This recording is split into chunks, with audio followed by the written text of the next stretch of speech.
नमस्कार, मैं हूं प्रेरणा और स्वागत है आपका YouTube सहेली चैनल में। फ्रेंड्स, बहुत सारी सहेलियों द्वारा मुझसे रिपीटेडली पूछा जा रहा था कि पीरियड आने से पहले जो 2 वीक का वेट पीरियड होता है उसको हम जनरली इम्प्लांटेशन का समय कहते हैं, क्योंकि ओव्यूलेशन और पीरियड्स के बीच में आप एक्सपेक्ट करती हैं कि आपको गर्भधारण की प्रक्रिया चल रही हो, एग फर्टिलाइज हुआ है और धीरे धीरे वो बच्चेदानी की दीवार पे प्लांट होगा, इम्प्लांट होगा। तो इस समय हम महिलाएं अक्सर बहुत ज़्यादा कॉशियस रहती हैं कि कुछ ऐसा मिस्टेक मुझसे ना हो जाए, कुछ मैं कर्म ना खा लूँ, कोई एक्टिविटी कुछ गलत मुझसे ना हो जाए जिससे कि इम्प्लांटेशन होने में किसी तरह की प्रॉब्लम हो या फेलियर हो। अगर आप नेचुरली कंसीव कर रही हैं तो भी ऐसी बात होती है, और जो महिलाएं IVF या IUI करा रही हैं वो भी इस चीज़ के लिए बहुत सचेत होती हैं। तो आपको चिंता नहीं करनी है। केवल आज के वीडियो में जिस तरीके से मैं डूज एंड डोंट्स और डाइट प्लान से रिलेटेड चीज़ें बता रही हूँ, आपको सिंपली उनको फॉलो करना है। बराबर एक्टिव रहना है, नॉर्मल रहना है। अगर आप बहुत रेस्ट करेंगी तो आपका थॉट बहुत ज़्यादा आएगा, और बहुत ज़्यादा थॉट आने पे हो सकता है कि आपको बहुत ज़्यादा नेगेटिव फीलिंग हो और आपको स्ट्रेस हो, एंजाइटी हो। इसलिए आप एक्टिव रहिए, मॉडरेटली, बिल्कुल सामान्य तरीके से रहिए, और जो चीज़ें आगे बताने वाली उनको ध्यान से सुनिए, उनको नोट कर लीजिए और उनको फॉलो कीजिए। सबसे पहले मैं बताऊँगी कि आपको कुछ चीज़ों का परहेज करना है, तो आप पेन और पेपर पे उनको नोट करते जाइए।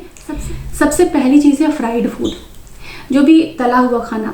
मैं केवल ये नहीं कह रही कि आपको बाहर का तला हुआ समोसे पकौड़ी वगैरह नहीं खाना है, आपको घर का भी कोई भी तला हुआ खाना नहीं खाना है। सिंपल साधारण जो सामान्य भोजन होता है, दाल चावल रोटी सब्जी, सब्जियां और दाल आपको पर्याप्त लेनी है। आपको सिंपल खाना खाना है। स्पाइसी, बहुत तेज़ गरिष्ठ मिर्ची मसालेदार और तला हुआ खाना आपको बिल्कुल भी उस समय नहीं खाना है। कई फर्मेंटेड फूड होते हैं, उनका बैटर हम रेडीमेड मार्केट से लेके आते हैं। तो अगर आप ऐसी चीज़ें ला रहे हैं जैसे इडली का, डोसे का बैटर आप परचेज कर रहे हैं, तो फर्मेंटेड फूड, चाहे वो आप घर का भी आप फर्मेंट करके बना रहे हों, तो फर्मेंटेशन के प्रोसेस से, यानी कि खमीर उठा के जो चीज़ें बनाई जाती हैं उनको भी इस समय आपको बिल्कुल भी यूज़ नहीं करना चाहिए।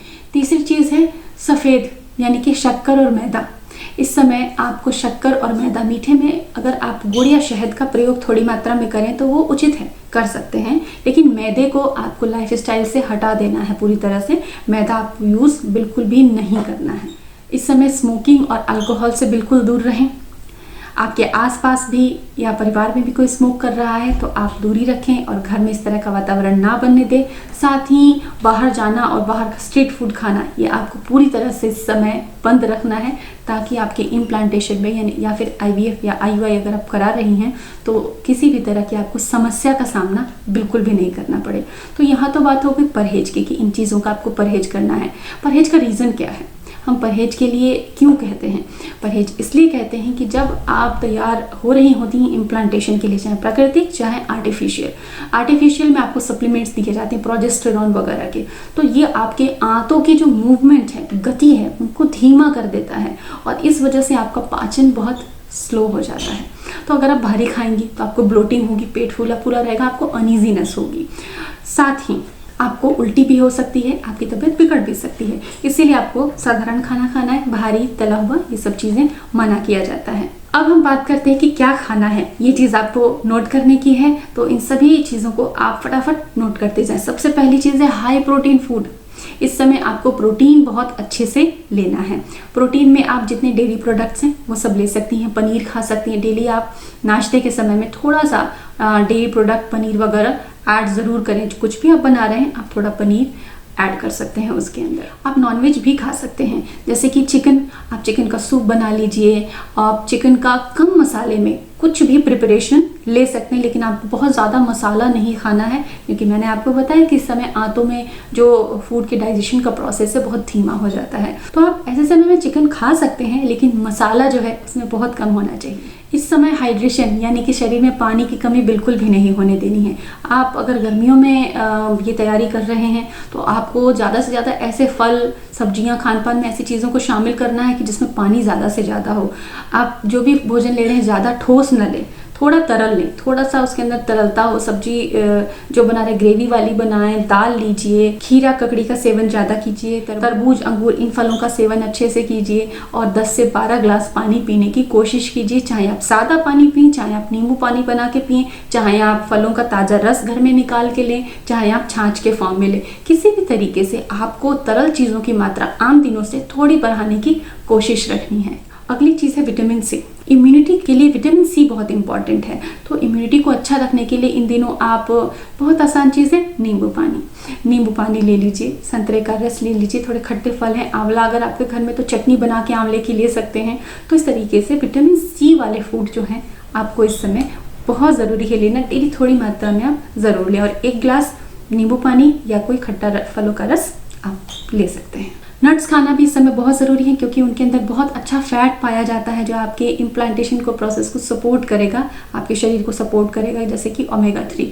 तो आप अखरोट ले सकती हैं, आप बादाम ले सकती हैं।